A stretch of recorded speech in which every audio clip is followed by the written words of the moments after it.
So an addiction is a complex psychological, physiological process, but which manifests in any behavior that a person enjoys, finds relief in, and therefore craves in the short term, but suffers negative consequences in the long term and doesn't give up despite the negative consequences. So craving pleasure, relief in the short term, negative consequences in the long term, inability to give it up. Now, notice I have said nothing about substances. I said any behavior. So it could be related to cocaine, crystal meth, heroin, fentanyl, marijuana, nicotine, alcohol, whatever. Could also be sex, gambling, internet, relationships, shopping, eating, work, extreme sports, working out, pornography, any number of human activities. So I said any behavior. Now, the official definition of addiction, according to the American Society for Addiction Medicine, is that this is it's a primary brain disorder. It arises in the brain, largely due to genetic reasons. This is how they see it. And I say that's just not true. The other popular idea about addiction is that it's a choice that somebody makes, that people choose to be addicted, which is what the legal system is based on. Because if people are not choosing, what are we punishing them for? And although I think the medical definition is closer to the truth, I don't see it as it's a genetic disorder, and I don't see it as a primary brain disorder. So let me perhaps show you why, if that's okay. A human being has two fundamental needs, apart from the physical needs, in infancy, in childhood. One is for attachment. Now, attachment is the closeness and proximity with another human being for the sake of being looked after, or for the sake of looking after the other.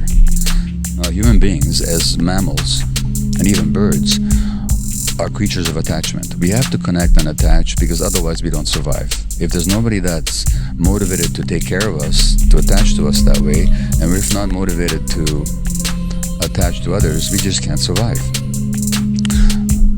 One interesting thing is that the endorphins, which are the body's internal opiate chemicals, which heroin and all the other opiates resemble,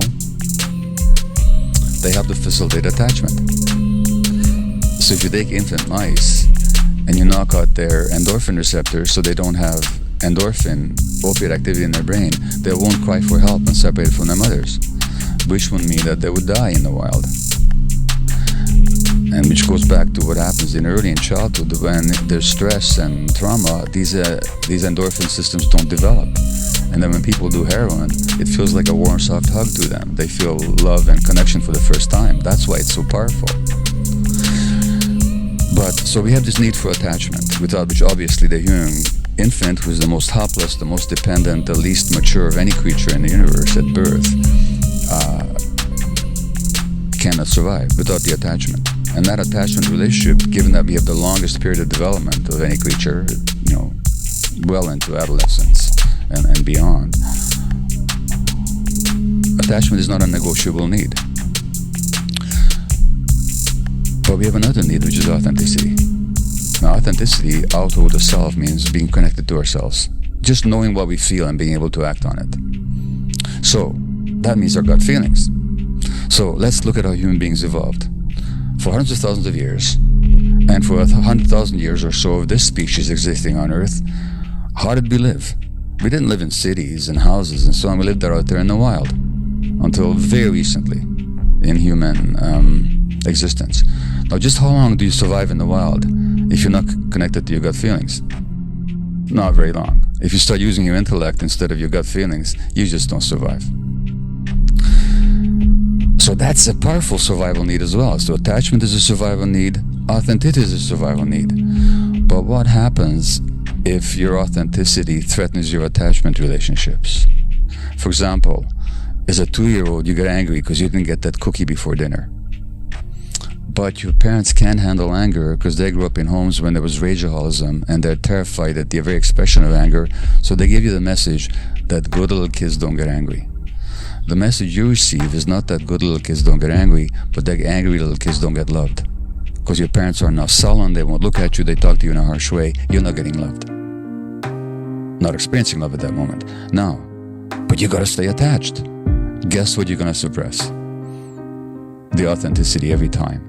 And this is how we lose connection to ourselves and to our gut feelings. So that, strangely enough, that very dynamic, which is essential for human survival in a natural setting, not becomes a threat to our survival in this more modern setting, where to stay authentic is to threaten attachment. And so we give up our authenticity, and then we wonder who the hell we are, and whose life is this, and who's experiencing all this, and this life doesn't, and who am I really? And so that's where the reconnection has to happen. That's where the healing happens, is with that reconnection. But it's because of that conflict, that tragic conflict in childhood between authenticity and attachment that most of us face, that we lose ourselves and lose connection to our gut feelings.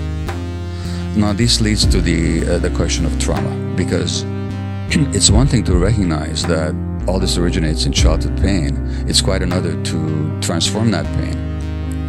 And for that, we have to understand what trauma is. So people often think that trauma is what happens to you. So trauma is a divorce when you were small and your parents fighting. Trauma is your mother's depression. Trauma is your father's alcoholism. Trauma is your parents' argumentation. Trauma is physical or sexual abuse or some loss. Those aren't the traumas. Those are traumatic. But the trauma is not what happens to you. The trauma is what happens inside you. And as a result of these traumatic events, what happens inside you is you get disconnected from your emotions, and you're disconnected from your body, and you have difficulty being in the present moment, and you develop a negative view of your world, and a negative view of yourself, and a defensive view of other people. And these perspectives keep showing up in your life in the present. So in other words, the addiction is not the primary problem, it's an attempt to solve a problem. And then the real question is, how did the problem arise? In other words, this is where my theory is that it's always rooted in childhood trauma, and that the addiction is an attempt to deal with the effects of childhood trauma, which it does temporarily, while it creates even more problems in the long term. And so the issue is not just to recognize what happened 10, 15, 30, however many years ago, but to actually recognize their manifestations in the present moment and to transcend them. And how do you do that? By reconnecting with yourself, by restoring the connection with your body primarily and with your emotions that you lost.